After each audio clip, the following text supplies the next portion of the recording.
Hello everyone, welcome back to my channel.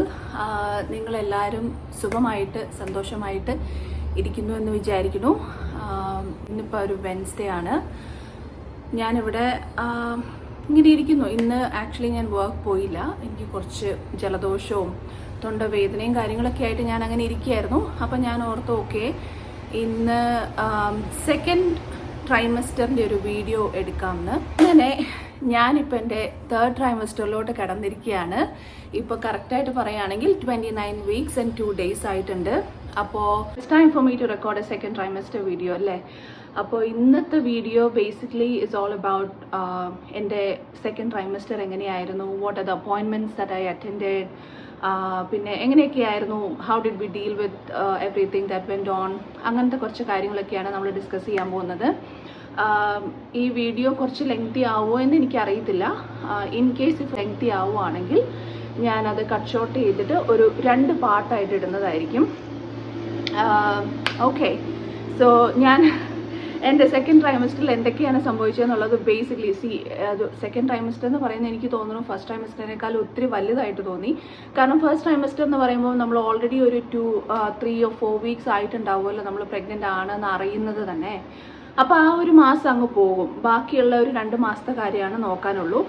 പക്ഷേ second trimester എന്ന് പറയുമ്പോൾ ബേസിക്കലി ഫ്രം വീക്ക് 14 തുടങ്ങി വീക്ക് 27 വരെയുള്ളതാണ് നമ്മുടെ സെക്കൻഡ് ട്രൈമസ്റ്റർ അല്ലേ. അപ്പോൾ അതൊരു ലോങ് ഇതായിട്ട് എനിക്ക് തോന്നി കേട്ടോ. സോ അപ്പോൾ സെക്കൻഡ് ട്രൈമസ്റ്ററും കഴിഞ്ഞ് തേർഡ് ട്രൈമസ്റ്ററിലായിട്ട് എൻ്റർ ചെയ്ത് അതിൻ്റെ തന്നെ ഒരു 2.5 weeks ആയിട്ടുണ്ട് ഞാൻ. സോ ഞാൻ മറന്നു പോവാതിരിക്കാൻ വേണ്ടിയിട്ട് ഞാൻ കുറേ കാര്യങ്ങളൊക്കെ നോട്ട് ഡൗൺ ചെയ്ത് വെച്ചിട്ടുണ്ട് എൻ്റെ ഫോണിൽ. ആൻഡ് കുറേ കാര്യങ്ങൾ ഞാൻ എഴുതി വെച്ചിട്ടുണ്ട് കേട്ടോ. അപ്പോൾ അതെല്ലാം 1 by 1 പറയാമെന്ന് വിചാരിച്ചു. എന്തായാലും നമ്മൾക്ക് സ്റ്റാർട്ട് ചെയ്യാം. ഓക്കെ, സോ ഫസ്റ്റ് ട്രൈമസ്റ്റർ ഞാൻ എൻഡ് ചെയ്തത് ഞാൻ എൻ്റെ GP-നെ കണ്ട് 12th വീക്കിൽ നമുക്ക് ബേബി സ്കാനിങ് ഉണ്ടായിരുന്നു, അൾട്രാസൗണ്ട് സ്കാനിങ് ഉണ്ടായിരുന്നു.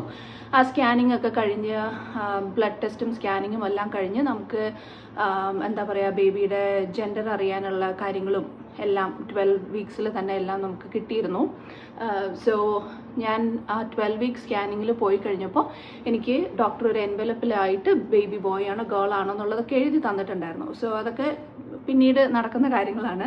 ബട്ട് അങ്ങനെ ഒരു സംഭവം അവിടെ വെച്ചിട്ടാണ് നമ്മൾ 12 weeks നിർത്തിയത്. ഓക്കെ, സോ 13 weeksലിരുന്ന് വിവിഡ് ഡ്രീംസ്. അപ്പോൾ എനിക്കത് ഫസ്റ്റ് ട്രൈമസ്റ്ററിൽ ഉണ്ടായിട്ടില്ല. വിവിഡ് ഡ്രീംസ് എനിക്ക് തോന്നുന്നു towards the end of first ട്രൈമസ്റ്ററാണ് എനിക്ക് ചെറുതായിട്ടൊക്കെ ഇങ്ങനെ വിവിഡ് ഡ്രീംസ് വരാൻ തുടങ്ങിയത്. ഞാൻ പല വീഡിയോസിലും പലരും പറയുന്നത് കേട്ടിട്ടുണ്ട്, വിവിഡ് ഡ്രീംസ് എന്ന് പറഞ്ഞാൽ അത്ര ക്ലിയർ ആൻഡ് കറക്റ്റ് ആയിരിക്കും, നമുക്കിങ്ങനെ നമ്മൾ ആ ഒരു ഇതിൽ ജീവിക്കുന്നത് പോലെയുള്ളൊരു ഫീല് നമുക്ക് വരും. അപ്പോൾ അങ്ങനത്തെ ഒരു സംഭവം ഞാൻ അങ്ങനെ പൊതുവേ സ്വപ്നം കാണുന്ന ആളാണെന്ന് ചോദിച്ചാൽ എനിക്ക് കാണുന്നുണ്ടാവാം, പക്ഷെ ഞാൻ ഓർക്കുന്നില്ല. അങ്ങനെ രാവിലെ എഴുന്നേറ്റ് കഴിയുമ്പോൾ ഞാനത് മറക്കുമായിരിക്കും അങ്ങനെയൊക്കെ. പക്ഷെ ഹൊസാൻ അങ്ങനെയല്ല, അവൻ മിക്ക ദിവസങ്ങളും അവൻ്റെ അതായത് ഉറങ്ങുമ്പം സ്വപ്നം കാണുന്ന ആളാണ്, അവനത് ഓർമ്മയുണ്ടാവും അങ്ങനെയൊക്കെ. പക്ഷെ എനിക്ക് അങ്ങനെ അത്ര ഓർമ്മ കിട്ടാറില്ല സാധാരണ. പക്ഷേ സെക്കൻഡ് ട്രൈമസ്റ്ററിൽ എനിക്ക് ഉണ്ടായ എല്ലാ ഡ്രീംസും അതിങ്ങനെ ഭയങ്കര, ഞാൻ പറയില്ലേ, ഭയങ്കര ക്ലിയർ ആണ്, ഭയങ്കരമായിട്ട് നമ്മൾ ആ ഒരു സിറ്റുവേഷനിലാണ് നമ്മൾ ജീവിക്കണേന്ന് തോന്നി. പക്ഷെ അത് അത്ര പ്ലസൻ്റ് ആയിട്ടുള്ള ഡ്രീംസ് ഒന്നും അല്ല കേട്ടോ. ഒരു ഹാപ്പി അങ്ങനത്തെ കൈൻഡ് ഓഫ് ഡ്രീംസേ അല്ല, എല്ലാം എന്തെങ്കിലുമൊക്കെ നെഗറ്റീവ് സംതിങ് ആയിരിക്കും. പിന്നെ കൂടുതലും നമ്മൾ റിലേറ്റഡ് ആയിട്ടുള്ള ആൾക്കാരുടെ, നമ്മൾ ഫാമിലി അങ്ങനെയുള്ള കുറച്ച് ഡ്രീംസൊക്കെയാണ് കാണുക. എനിക്ക് എല്ലാം ഓർമ്മയുണ്ട്. ഞാൻ ഏറ്റവും ഫസ്റ്റ് എനിക്ക് വന്ന വിവിഡ് ഡ്രീം തുടങ്ങി ഞാൻ ഇപ്പം അത് കുറച്ച് കുറഞ്ഞിട്ടുണ്ട്, വല്ലപ്പോഴും ഒക്കെ ഉള്ളൂ. പക്ഷേ ആ സെക്കൻഡ് ട്രൈമസ്റ്റർ സ്റ്റാർട്ടിങ്ങിലൊക്കെ ഭയങ്കരമായിട്ട് വിവിഡ് ഡ്രീംസ് ഉണ്ടായിരുന്നു. ഇങ്ങനെ കണ്ടിന്യൂസ് ആയിട്ട് ഇങ്ങനെ ഡ്രീംസ് വന്നുകൊണ്ടേ ഇരിക്കുകയാണ്, എല്ലാ രാത്രിയും നമുക്ക് എന്തെങ്കിലുമൊക്കെ കാണും അങ്ങനെ. അപ്പം വിവിഡ് ഡ്രീംസ് ആണ് ഫസ്റ്റ് തിങ്. സെക്കൻഡ് എന്ന് പറഞ്ഞാൽ 13 weeks അങ്ങ് സ്റ്റാർട്ട് ചെയ്തതേ ഉള്ളൂ, അപ്പോഴത്തേക്കും തന്നെ എനിക്ക് റൗണ്ട് ലിഗമെൻറ്റ് പെയിൻ വന്നു തുടങ്ങി. ഒരു ഫ്യൂ ടൈംസ് ഞാനത് എക്സ്പീരിയൻസ് ചെയ്തു. But throughout the second trimester എനിക്കതില്ലായിരുന്നു.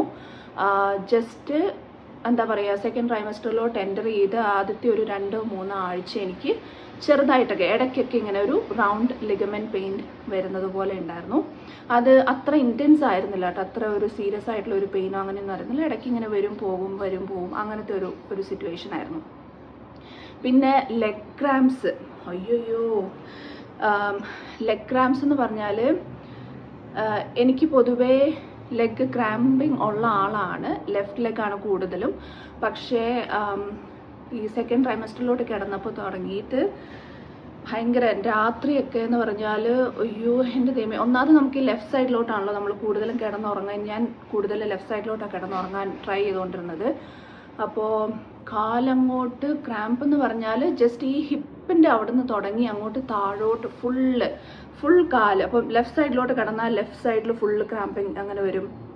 റൈറ്റിലോട്ട് തിരിഞ്ഞ് കിടന്നിട്ടുണ്ടെങ്കിൽ റൈറ്റ് സൈഡ് ഫുള്ള് ക്രാമ്പിങ്. അതിങ്ങനെ ഭയങ്കരമായിട്ട് ഒരു ഹിപ്പ് ഏരിയയിലിരുന്ന് ഇങ്ങനെ താഴോട്ട് നമ്മുടെ ആ കാല് ഫുള്ള് വേദന, അങ്ങനത്തെ തരത്തിലുള്ള ലെഗ് ക്രാംസ് ആയിരുന്നു എനിക്ക്. വളരെ വേഴ്സ്റ്റ് ആയിട്ടുള്ള ലെഗ് ക്രാംസ് ആയിരുന്നു കേട്ടോ. അതാണ് എനിക്ക് ഭയങ്കര എന്താ പറയുക, ഒത്തിരി അൺകംഫർട്ടബിൾ ആയിട്ട് ഞാൻ കുറച്ച് സ്ട്രഗിൾ ചെയ്ത ഒരു സംഭവം എന്ന് പറയുന്നത് ഈ ലെഗ് ക്രാംസ് മാത്രമാണ്. അപ്പോൾ ത്രൂ ഔട്ട് പ്രഗ്നൻസി ഇത്രയും നാളിലും ഫസ്റ്റ് ട്രൈമസ്റ്ററും കഴിഞ്ഞു, സെക്കൻഡ് ട്രൈമസ്റ്ററും കഴിഞ്ഞു, ഇപ്പോൾ 29 വീക്സ് ആകുമ്പോഴും എനിക്ക് ആകെയുള്ള ഒരു പ്രശ്നം എന്ന് പറയുന്നത് ആ ലെഗ് ക്രാംസ് മാത്രമാണ്. അതാണ് അത്ര കുറച്ചധികം ബുദ്ധിമുട്ടായിട്ട് എനിക്ക് തോന്നിയിട്ടുള്ളത്. വേറെ യാതൊരു വിധ സിംറ്റംസോ കാര്യങ്ങളോ ഒന്നും ഇല്ലാത്ത ഒരാളാണ് ഞാൻ. സോ അത് ഇച്ചിരി ഭയങ്കര ബുദ്ധിമുട്ടായിരുന്നു. അപ്പോൾ I started using magnesium spray. Okay, magnesium spray ഈ നമ്മുടെ മസിൽ റിലാക്സൻ്റ് പോലെ നല്ല മസാജ് ചെയ്തിട്ട് ഒന്ന് കുറച്ച് സ്പ്രേ ചെയ്തിട്ട് മസാജ് ചെയ്തിട്ട് കിടക്കുവാണെങ്കിൽ നല്ല ഒരു എന്താ പറയുക, കുറച്ച് അത്ര ഒരു ക്രാമ്പിംഗ് ഒന്നും ഉണ്ടാവില്ല, കുറേ മസിൽസ് ഒക്കെ റിലാക്സ് ചെയ്യുന്ന പോലെ ആകും എന്ന് ഞാൻ കേട്ടിട്ടുണ്ട്. അപ്പോൾ അത് ഞാൻ ട്രൈ ചെയ്തിട്ടുണ്ട്. And I think it was bit effective too. ഞാൻ എല്ലാ ദിവസവും ഒന്നും യൂസ് ചെയ്തില്ല, നമുക്ക് മടി ഉണ്ടാവുമല്ലോ. അതിങ്ങനെ കുറച്ചൊരു തരം സ്റ്റിക്കി ഒരു ഓയിലി കൈൻഡ് ഓഫ് സ്പ്രേ ആയിരുന്നു. അതുകൊണ്ട് എനിക്കത് രാത്രി ഇങ്ങനെ സ്പ്രേ ചെയ്തിട്ട് കിടക്കുമ്പോൾ നമ്മൾ ഇങ്ങനെ ഒട്ടുന്ന പോലെയൊക്കെ ഒരു ഫീൽ വരും. അതുകൊണ്ട് ഞാൻ അങ്ങനെ ഒരുപാട് യൂസ് ചെയ്തിട്ടില്ല. പക്ഷേ എനിക്കൊരു ഒട്ടും സഹിക്കാൻ പറ്റില്ല എന്നുള്ള ദിവസങ്ങളിലൊക്കെ ഞാൻ ഈ മഗ്നീഷ്യം സ്പ്രേ യൂസ് ചെയ്തിട്ടാണ് കിടന്നിരുന്നത്. ലോവർ ബാക്ക് പെയിൻ ഇങ്ങനെ അതും അത്ര ഇൻറ്റൻസ് ആയിരുന്നില്ല കേട്ടോ, ഒത്തിരി ഇൻറ്റൻസ് ആയിരുന്നു എന്ന് എനിക്ക് പറയാൻ പറ്റത്തില്ല. ഒരു ഇങ്ങനെ ഇടയ്ക്ക് വന്നു പോയിട്ടുള്ള ലോവർ ബാക്ക് പെയിൻ ഉണ്ടായിരുന്നു, ഇങ്ങനെ സൈഡിലായിട്ട് ലോവർ ബാക്ക് പെയിൻ. അപ്പോൾ പക്ഷെ ഞാൻ എൻ്റെ നോർമലായിട്ടുള്ള സ്ട്രെച്ചസ് ഒക്കെ ചെയ്യുന്നുണ്ടായിരുന്നു. ഞാൻ വർക്കൗട്ട് എന്ന് പറയാൻ ജിമ്മിലൊന്നും പോകുന്നില്ല, അത് ഓൾറെഡി ഞാൻ എപ്പോഴും നിർത്തിയിരുന്നു. പക്ഷേ അത്യാവശ്യം വാക്കിംഗ് ഒക്കെ ഉണ്ടായിരുന്നു, നന്നായിട്ട് വാക്ക് ചെയ്യുന്നുണ്ടായിരുന്നു. പിന്നെ ഇവിടെ നമ്മൾ വീട്ടിൽ തന്നെ ഇരുന്നിട്ടുള്ള സ്ട്രെച്ചസും കാര്യങ്ങളൊക്കെ ചെയ്യുന്നുണ്ടായിരുന്നു. ഈ പെൽവിക് ഫ്ലോർ എക്സസൈസസ് ഒക്കെ ഉണ്ടാവുമല്ലോ, അപ്പോൾ അങ്ങനത്തെ കാര്യങ്ങളൊക്കെ ഞാൻ മോസ്റ്റ് ഓഫ് ദി ഡേ ചെയ്യാൻ ശ്രമിക്കാറുണ്ട്. എന്നും ചെയ്യണമെന്ന് ആഗ്രഹമൊക്കെ ഉണ്ട്, പക്ഷെ നടക്കാറില്ല. അതൊക്കെ നമ്മൾ ടയേർഡ് ആവുമല്ലോ, ഈവനിങ് ഒക്കെ ആകുമ്പോഴത്തേക്കും ഭയങ്കരമായിട്ട് ടയേർഡ് ആവുമായിരുന്നു. അപ്പോൾ അതുകൊണ്ട് എല്ലാ ദിവസവും ഒന്നും ചെയ്തിട്ടില്ല, പറ്റുന്ന പോലെയൊക്കെ ചെയ്യുമായിരുന്നു. അപ്പോൾ അത് ഒരു കാര്യം. പിന്നെയുള്ളത് കുറച്ച് എക്സ്ട്രാ ക്ഷീണം. ഇപ്പോൾ ഈ പറഞ്ഞ പോലെ വൈകുന്നേരങ്ങളിൽ വന്നു കഴിയുമ്പോൾ, ഒന്നാമത് ഇവിടെ സമ്മറാണിപ്പോൾ, ഓസ്ട്രേലിയയിൽ ഇപ്പോൾ സമ്മറാണ്. അപ്പോൾ സമ്മർ ടൈം ആയതുകൊണ്ട് ഭയങ്കര ചൂട്. ചില ദിവസങ്ങളിലൊക്കെ അങ്ങ് 40-42 ഒക്കെ അങ്ങ് പോയിട്ടുണ്ടല്ലോ, ഭയങ്കര ചൂട്. അപ്പോൾ നമുക്കങ്ങ് സഹിക്കാൻ പറ്റത്തില്ല. അതുപോലത്തെ ഹീറ്റ് വേവ്സ് ആയിരുന്നു, ഫുള്ള് ഹീറ്റ് വേവ്സിൻ്റെ ടൈമായിരുന്നു. അപ്പോൾ അതുകൊണ്ട് ഉള്ള ബുദ്ധിമുട്ടുകളൊക്കെ ഉണ്ടായിരുന്നു. ചൂടൊന്നാതെ നമുക്ക് പ്രഗ്നൻസി ടൈമിൽ നമ്മുടെ ഉള്ളിൽ നിന്നും ഒരു ഫേർനെസ് ആണല്ലോ, അപ്പോൾ അതെങ്ങനെ കിടന്ന് ബോയിൽ ചെയ്തുകൊണ്ടിരിക്കുന്നത് കൊണ്ടും നമുക്ക് പൊതുവേ ചൂട് കൂടുതലാണെന്ന് ഞാൻ കേട്ടിട്ടുണ്ട്. ആൻഡ് ഞാൻ പേഴ്സണലി കുറച്ച് ചൂട് കൂടുതലുള്ള ആളാണ്. എനിക്ക് വിൻ്ററാണ് ഇഷ്ടം പൊതുവേ, അതുകൊണ്ട് സമ്മർ ഇത്തിരി ബുദ്ധിമുട്ടായിരുന്നു. അപ്പോൾ അതാണ്, ആ ടയർഡ്നെസ്സും കൂടെ ഉണ്ടായിരുന്നു ആ കൂട്ടത്തിൽ. ആ ചൂടും എല്ലാം കൂടെ വന്നു കഴിഞ്ഞപ്പോൾ ഒരു ഭയങ്കര ടയർഡ്നെസ് ഉണ്ടായിരുന്നു. അടുത്തത് എന്ന് പറഞ്ഞാൽ 18 വീക്സായി. ഓക്കെ, നമ്മൾ 18 വീക്സിലെത്തി. 18 വീക്സിൽ രാവിലെ ഞാൻ ആസ് യൂഷ്വൽ ഞാൻ 6 മണിക്ക് എഴുന്നേറ്റു, കുളിച്ചു. അപ്പോൾ നോക്കുമ്പോൾ ഓക്കെ, എനിക്ക് ഇച്ചിരി കൂടെ ടൈം ഉണ്ടല്ലോ. ഞാനൊരു 7:25 ഒക്കെ ആകുമ്പോഴാണ് വീട്ടിൽ നിന്ന് ഇറങ്ങാറ് വർക്കിന് പോകാനായിട്ട്. അപ്പോൾ നമുക്ക് കുറേ ടൈമുണ്ട്, അധികം ടൈമുള്ള പോലെ എനിക്ക് തോന്നി. അപ്പോൾ ഞാൻ എന്താ ചെയ്തു, ഞാൻ കുളിച്ചൊക്കെ കഴിഞ്ഞിട്ട് നേരെ തിരിച്ചു വന്ന് ബെഡിൽ കിടന്നു.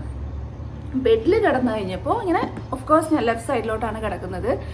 ബെഡിൽ കിടന്നു കഴിഞ്ഞപ്പോൾ ഞാൻ നോക്കുമ്പോൾ എനിക്ക് എന്തോ ഒരു ഫീൽ, ഇങ്ങനെ വയറിൻ്റെ ലോവർ ടമ്മിയിൽ അവിടെയായിട്ട് ഇങ്ങനെ എന്തോ ഒരു സാധനം, എന്തോ ഇങ്ങനെ ഉരുളുന്ന പോലെ ഒരു ഫീൽ, ഇങ്ങനെ അങ്ങനത്തെ ഒരു ഫീൽ വന്നേ. അപ്പം ഞാനിങ്ങനെ ശ്രദ്ധിച്ചത് എന്താ ഇനി. പിന്നെ അറിയാലോ, ഞാനൊരു എന്താ പറയുക, കുറച്ച് ബ്ലോട്ടഡ് ആയിട്ടുള്ള, കുറച്ച് ഗ്യാസി ആയിട്ടുള്ള ഒരു പേഴ്സണാണ്. അപ്പോൾ അതുകൊണ്ട് ഞാൻ ഓർത്ത് ഓക്കെ വല്ലോ ഗ്യാസ് ആയിരിക്കും, അസിഡിറ്റി അങ്ങനെ എന്തെങ്കിലും ഇഷ്യൂസ് കാരണമുള്ള ഗ്യാസ് വന്ന് അങ്ങനെ എന്തെങ്കിലും ആയിരിക്കാം ഒന്ന് വിചാരിച്ചിട്ട് ഞാനത് അങ്ങനെ മൈൻഡ് ചെയ്തില്ല. അത് കഴിഞ്ഞിട്ട് ഫസ്റ്റ് ഡേ ഓഫ് 18 വീക്സ് എന്ന് ഓർക്കണം കേട്ടോ, first day of 18th week. അപ്പോൾ അത് കഴിഞ്ഞിട്ട് അന്നത്തെ ദിവസം ഞാൻ ജോലിക്ക് പോയി. അന്നത്തെ ദിവസം അത് കഴിഞ്ഞിട്ട് ഒരു വൈകുന്നേരം ആയപ്പോൾ എനിക്ക് ആ ഫീല് പിന്നെയും വന്നു. അപ്പോഴും ഞാനത് ഓക്കെ ഇതെന്താ സംഭവം എന്നുള്ള രീതിയിൽ, നമുക്ക് ഫസ്റ്റ് ടൈം അല്ലേ, അപ്പോൾ ഇതെന്താ സംഭവം, ഇത് ബേബി മൂവ് ചെയ്യുന്നതാണോ എന്താ എന്നൊക്കെ അറിയില്ലാത്തതുകൊണ്ട് ഞാൻ അങ്ങനെ ഇരിക്കുമായിരുന്നു. അത് കഴിഞ്ഞിട്ട് ട്യൂസ്ഡേ അതേ എക്സ്പീരിയൻസ് എനിക്ക് 2 പ്രാവശ്യം ഉണ്ടായി, അതേ ഫീലിംഗ് എനിക്ക് 2 പ്രാവശ്യം ഉണ്ടായി. അപ്പോഴും ഞാനത് അത്ര കാര്യമാക്കില്ല, അങ്ങനെ വിട്ടു. പിന്നെ വെൻസ്ഡേ തേഴ്സ്ഡേ ഒന്നും ആ ഒരു ഫീൽ എനിക്ക് കിട്ടില്ല. അപ്പോൾ ഞാൻ ഓർത്തു ഓക്കെ ഇത് ഗ്യാസ് ആയിരിക്കും, ബേബി മൂവ് ചെയ്യുന്നതെന്നായിരിക്കില്ല, കുറച്ചും കൂടെ ടൈം എടുക്കുമായിരിക്കും. ഞാൻ കേട്ടിട്ടുണ്ട് കുറേ പേർക്ക് 20 വീക്സ് ഒക്കെ കഴിഞ്ഞിട്ടാണ് ബേബി മൂവ്മെൻറ്റ്സ് ഒക്കെ ഫീൽ ചെയ്യാൻ പറ്റുള്ളൂ എന്ന്. അപ്പം ഞാനും അങ്ങനെ അങ്ങ് കാഷ്വലായിട്ട് വിട്ടു. പക്ഷേ ആ ഉള്ള സാറ്റർഡേ സൺഡേ എനിക്ക് പിന്നെയും അതിങ്ങനെ കോൺസ്റ്റൻ്റ് ആയിട്ട് ഫീൽ ചെയ്യാൻ തുടങ്ങി, കുറേ അധികം മൂവ്മെൻറ്റ്സ് ഇങ്ങനെ ഫീൽ ചെയ്യാൻ തുടങ്ങി. സെയിം തിങ്, ആ ഒരു ഉരുളുന്ന പോലത്തെ ഉള്ള ഫീലിംഗ് എനിക്ക് കുറച്ചധികം വരാൻ തുടങ്ങി, റിപ്പറ്റഡ് ആയിട്ട് ഇങ്ങനെ വരാൻ തുടങ്ങി. അപ്പോൾ I thought okay it's baby moving. അങ്ങനെ എനിക്ക് ഭയങ്കര സന്തോഷമായി. ഓഫ് കോഴ്സ് നമ്മുടെ ഫസ്റ്റ് ടൈം അല്ലേ, നമ്മൾ അതെങ്ങനെയാണ് എക്സ്പ്രസ് ചെയ്യുക, ഫസ്റ്റ് ടൈമാണ് എന്തോ ഒരു സാധനം അങ്ങനെ എക്സ്പീരിയൻസ് ചെയ്യുമ്പോൾ അതൊരു ഭയങ്കര ബ്യൂട്ടിഫുൾ ആയിട്ടുള്ള ഭയങ്കര ഡിഫറെൻ്റ് ആയിട്ടുള്ള ഒരു എക്സ്പീരിയൻസ് ആണത്. ഭയങ്കര രസമായിരുന്നു കേട്ടോ.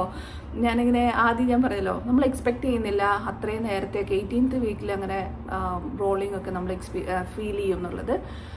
പക്ഷേ അടിപൊളിയായിരുന്നു. പിന്നെ അതിനുശേഷം ഞാനത് നോട്ട് ചെയ്യാൻ തുടങ്ങി. എപ്പോഴും തന്നെ ഇങ്ങനെ വരുമ്പോൾ ബേബി അങ്ങനെ ഒരു ഇത് വരുമായിരുന്നു. പിന്നെ ഞങ്ങൾ ഡിസംബർ ഒരു 2nd വീക്കൊക്കെ ആയപ്പോൾ നമ്മൾ ജെൻഡർ റിവീൽ നടത്തി. അപ്പോൾ ആ വീഡിയോ നിങ്ങൾ മുന്നേ കണ്ടിട്ടുണ്ടാവും. ഞാനത് ചെറിയൊരു വീഡിയോ ആയിട്ട് പോസ്റ്റ് ചെയ്തിട്ടുണ്ടായിരുന്നു. So it's A baby boy.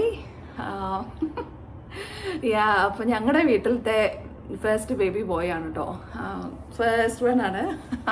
അതിൻ്റെ ഒരു എക്സൈറ്റ്മെൻറ്റും കാര്യങ്ങളൊക്കെ ഉണ്ട്, എല്ലാവർക്കും ഉണ്ട്. ഹൊസാനയുടെ വീട്ടിൽ of course full of boys ആണ്, അതുകൊണ്ട്. പക്ഷെ എന്നാലും ഹീ ഈസ് ഓൾസോ എക്സൈറ്റഡ്. നമുക്ക് ജെൻഡർ റിവീൽ നമ്മൾ കുറച്ച് ലേറ്റ് ആയിട്ടാണ് നടത്തിയത്, അങ്ങനെ പയ്യെ നടത്തിയാൽ മതി എന്നുള്ളത് കൊണ്ട് നമ്മൾ അങ്ങനെ അങ്ങ് ചെയ്തതേ ഉള്ളൂ. വളരെ കുറച്ച് ആൾക്കാരെ വെച്ചിട്ട് വളരെ കുറച്ച് ആൾക്കാരെന്ന് പറഞ്ഞാൽ ആകെ 4-5 പേരെ ഉണ്ടായിരുന്നുള്ളൂ. അപ്പോൾ അത്രയും ക്ലോസ് ആയിട്ട് ഇൻറ്റിമേറ്റ് ആയിട്ടുള്ള ഒരു സെറമണി, ഒരു പ്രോഗ്രാം ആയിരുന്നു അത്. അപ്പോൾ ബേബി ബോയ് ആണ്. സോ നമുക്ക് 12th വീക്ക് സ്കാനിങ്ങിൽ ഓൾറെഡി കിട്ടിയിരുന്നല്ലോ, ബേബിയുടെ ജെൻഡർ എന്താണെന്നുള്ളത് കിട്ടിയിരുന്നു. പക്ഷേ വി തോട്ട് അത് കുറച്ചും കൂടെ കഴിഞ്ഞിട്ട് അങ്ങനെ റിവീൽ ചെയ്യാം എന്നുള്ള രീതിയിലിരിക്കുമായിരുന്നു. എന്തായാലും നമ്മൾ ആ ഒരു ടൈം ആയപ്പോഴത്തേക്കും 18th വീക്കിൽ ബേബിയുടെ ജെൻഡർ റിവീൽ ചെയ്തു. പിന്നെ ഞാൻ ഡോക്ടറിനെ കാണാൻ പോയിരുന്നു. അപ്പോൾ ഡോക്ടറിനെ കണ്ട സമയത്ത് എനിക്ക്, അതായത് 12th വീക്ക് സ്കാനിങ്ങിൽ കഴിഞ്ഞിട്ട് ഞാൻ ഡോക്ടറിനെ മീറ്റ് ചെയ്യാൻ പോയപ്പം ഡോക്ടർ എന്നെ ഹോസ്പിറ്റലിലോട്ട് റെഫർ ചെയ്തിരുന്നു. അപ്പം നമ്മൾ 3 months വരേക്കാണ്, 3 to 4 months വരേക്കാണ് നമ്മൾ മെയിനായിട്ട് ഡോക്ടറിനെ മാത്രം കാണുന്നത്. അതിനുശേഷം ഒരു 4th month എൻഡിലിരുന്ന് 5th month starting തുടങ്ങി നമ്മൾ മിഡ് വൈഫിനെയാണ് മീറ്റ് ചെയ്യാൻ പോകുന്നത്. അപ്പം ഞാൻ ഇവിടുത്തെ പബ്ലിക് ഹോസ്പിറ്റലിൽ പോകുന്നത് കൊണ്ട് ഡോക്ടർ എന്നോട് ചോദിച്ചിരുന്നു ഏത് ഹോസ്പിറ്റലിൽ വേണം പോകാൻ, നോർത്ത് കാൻബ്ര ഹോസ്പിറ്റലിൽ പോകണോ സൗത്ത് കാൻബ്ര ഹോസ്പിറ്റലിൽ പോകണമെന്ന്. അപ്പം ഞാൻ അതിൻ്റെ ഡിഫറൻസസ് ഒക്കെ മനസ്സിലാക്കി, എന്ത് വ്യത്യാസമാണ് അവിടെ ഉള്ളത് എന്നൊക്കെ, അങ്ങനെയൊക്കെ കുറച്ച് കാര്യങ്ങളൊക്കെ ചോദിച്ച് മനസ്സിലാക്കി കഴിഞ്ഞപ്പോൾ എനിക്ക് അവരൊരു റെഫറൽ തന്നു. അങ്ങനെ ഡോക്ടർ റെഫർ ചെയ്ത് എന്നെ കാൻബ്ര ഹോസ്പിറ്റലിൽ നിന്ന് എനിക്ക് ഫോൺ വന്നു. അവർ എന്നിട്ടൊരു മിഡ് വൈഫിൻ്റെ അപ്പോയിൻമെൻറ്റ് എനിക്ക് ഓർഗനൈസ് ചെയ്ത് തന്നു. അപ്പോൾ ഫസ്റ്റ് അപ്പോയിൻമെൻറ്റ് ഞാൻ 18th വീക്കിൽ എൻ്റെ ഫസ്റ്റ് മിഡ് വൈഫ് അപ്പോയിൻമെൻറ്റ് ഉണ്ടായിരുന്നു. അപ്പം ഇവർ നമുക്ക് കുറേ ഓപ്ഷൻസ് ഒന്നും തരത്തില്ല. അവർക്ക് അവൈലബിൾ ആയിട്ടുള്ള, എവിടെയാണോ അവൈലബിൾ ആയിട്ടുള്ള മിഡ് വൈഫ് ഉള്ളത് ആ ഒരു ഓപ്ഷൻ നമുക്ക് ഇന്ന് തരത്തേ ഉള്ളൂ.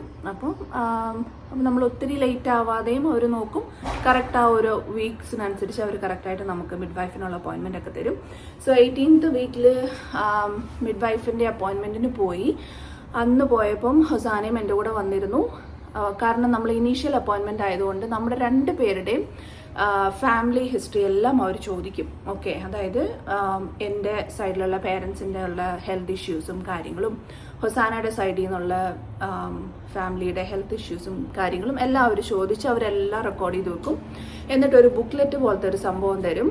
ആ ബുക്ക്ലെറ്റ് ഞാൻ എല്ലാ പ്രാവശ്യവും മിഡ് വൈഫിൻ്റെ അപ്പോയിൻമെൻറ്റിന് പോകുമ്പോൾ അതെടുത്തിട്ട് പോകണം. അപ്പോൾ അവരതിനകത്ത് എല്ലാം മാർക്ക് ചെയ്യും. നമുക്ക് എല്ലാ മാസത്തെയുള്ള അപ്പോയിൻമെൻറ്റുകൾ ആ ഒറ്റ പ്രാവശ്യം പോയതോടുകൂടി എല്ലാ പ്രാവശ്യത്തേക്കുള്ള അപ്പോയിൻമെൻറ്റ്, അതായത് ഡെലിവറി ഡേറ്റിന് അടുത്ത് വരെ, ഡ്യൂ ഡേറ്റിന് അടുത്ത് വരെയുള്ള എല്ലാ അപ്പോയിൻമെൻറ്റുകളും നമ്മൾ ബുക്ക് ചെയ്തു. അപ്പോൾ എന്നോട് പുള്ളിക്കാരി, നല്ലൊരു സുന്ദരി പെണ്ണ് കേട്ടോ, അപ്പോൾ പുള്ളിക്കാരി മിഡ് വൈഫ് എന്നോട് ചോദിച്ചു, പുള്ളിക്കാരിനെ തന്നെ കാണണമെന്നുണ്ടെങ്കിൽ മൺഡേ ആൻഡ് ട്യൂസ്ഡേ ആണ് പറ്റുള്ളൂ. ഇനിയിപ്പോൾ വേറെ ഏതെങ്കിലും ദിവസമാണ് ഞാൻ അവൈലബിൾ ആയിട്ടുള്ളൂ എന്നുണ്ടെങ്കിൽ വേറെ ആൾക്കാരെയാണ് കാണാൻ പറ്റുള്ളൂ. അപ്പം ഞാൻ ഓർത്തു, എനിക്ക് സെയിം ആളെ തന്നെ കണ്ടാൽ മതി. ഓരോ പ്രാവശ്യം പോകുമ്പോഴും പലരെയും കാണുന്നതിനേക്കാൾ നല്ലത് നമ്മൾ കംഫർട്ടബിൾ ആവുന്നത് സെയിം ആളെ കാണുന്നതാണല്ലോ. അപ്പോൾ അതുകൊണ്ട് ഞാൻ പറഞ്ഞു, okay, I'm happy to see you either Mondays or Tuesdays എന്ന് പറഞ്ഞു. അപ്പോൾ പുള്ളിക്കാരിയുടെ അവൈലബിലിറ്റി ഫുള്ള് തന്നു. എന്നിട്ട് അതിനുശേഷം ഡിസംബർ തുടങ്ങി മെയ് വരെയുള്ള എല്ലാ മാസത്തെ അപ്പോയിൻമെൻറ്റുകളെല്ലാം കറക്റ്റായിട്ട് ബുക്ക് ചെയ്തു. എൻ്റെ സൗകര്യം അനുസരിച്ച് ഈവനിങ്ങോ മോർണിംഗോ അനുസരിച്ചൊക്കെ ബുക്ക് ചെയ്തു. അപ്പോൾ ഫസ്റ്റ് അപ്പോയിൻമെൻറ്റിൽ ഈ വക കാര്യങ്ങളൊക്കെ നടന്നു. പുള്ളിക്കാരി എനിക്ക് കറക്റ്റായിട്ട് എക്സ്പ്ലെയിൻ ചെയ്തു തന്നു എന്തൊക്കെ കാര്യങ്ങളാണ് ഇനി പോകെ വരുന്നത്. അതായത് ഗ്ലൂക്കോസ് ടെസ്റ്റും പിന്നെ വാക്സിനും കാര്യങ്ങളും അങ്ങനെയൊക്കെ ഉണ്ടല്ലോ. അപ്പോൾ അതെല്ലാം ഇങ്ങനെ പുള്ളിക്കാരി എനിക്ക് എല്ലാ കാര്യങ്ങളും എക്സ്പ്ലെയിൻ ചെയ്തു തന്നു.